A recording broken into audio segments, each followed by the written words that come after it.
ఉర్దూ యూనివర్సిటీకి చెందిన 50 ఎకరాల భూమిపై కాంగ్రెస్ ప్రభుత్వం కుట్ర చేస్తోందని ఆరోపించారు బీఆర్ఎస్ నేతలు. రాష్ట్రంలో ఎస్టేట్ దందా నడుస్తోందని విమర్శించారు.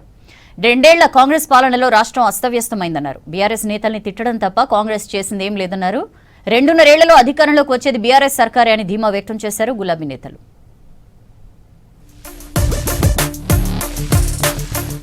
రెండున్నరేళ్లలో వచ్చేది కేసీఆర్ ప్రభుత్వమేనన్నారు మాజీ మంత్రి కేటీఆర్. రాష్ట్రంలో రియల్ దందా నడుస్తోందని విమర్శించారు. తెలంగాణలో యూనివర్సిటీ భూములను లాక్కోవడం సీరియల్ మాదిరి జరుగుతుందని ఆరోపించారు. హైదరాబాద్ నందినగర్ లో మౌలానా ఉర్దూ నేషనల్ యూనివర్సిటీ విద్యార్థులతో కేటీఆర్ సమావేశమయ్యారు. బడేబాయి చోటేబాయి తెలంగాణ ప్రభుత్వాన్ని నడుపుతున్నారని విమర్శించారు కేటీఆర్. కానీ ఎందుకో మరి బడేబాయి చోటేబాయి రిలేషన్ కావచ్చు, ఇంకోటి కావచ్చు, ఇంతవరకు కేంద్ర ప్రభుత్వం ఎలాంటి చర్య కూడా తీసుకోలేదు, ఎలాంటి ఇన్వెస్టిగేషన్ కూడా ప్రారంభించలేదు. ఒకవేళ హైదరాబాద్ సెంట్రల్ యూనివర్సిటీలో కనుక కేంద్ర ప్రభుత్వం గట్టిగా యాక్ట్ చేసి ఉంటే రాష్ట్ర ప్రభుత్వం ఈ రోజు ఈ దాష్టికానికి ఒడిగట్టే పరిస్థితి ఉండేది కాదు. 2 ఏళ్ల కాంగ్రెస్ పాలనలో రాష్ట్రం వ్యవస్థ అస్తవ్యస్తమైందన్నారు మాజీ మంత్రి హరీష్ రావు. కాంగ్రెస్ పాలనలో కరెంటు 12 గంటలకు మించి రావడం లేదని చెప్పారు. ప్రభుత్వం యూరియా కోసం యాప్లు పెట్టి రైతులను ఇబ్బందులు పెడుతోందన్నారు. సిద్దిపేట జిల్లా నంగునూరు మండలం నర్మెట ఆయిల్ ఫామ్ ఆయిల్ ఫ్యాక్టరీని సందర్శించారు మాజీ మంత్రి హరీష్ రావు.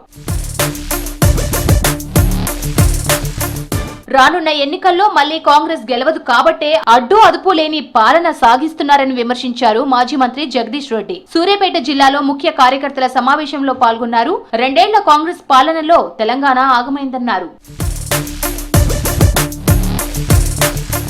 కేసీఆర్ బీఆర్ఎస్ నేతలను తిట్టడం తప్ప కాంగ్రెస్ చేసిందేమీ లేదన్నారు గులాబీ లీడర్లు. గ్యారంటీ కార్డులు మరిచి ఇప్పుడు కొత్తగా యూరియా కార్డులు తీసుకొచ్చారని విమర్శించారు.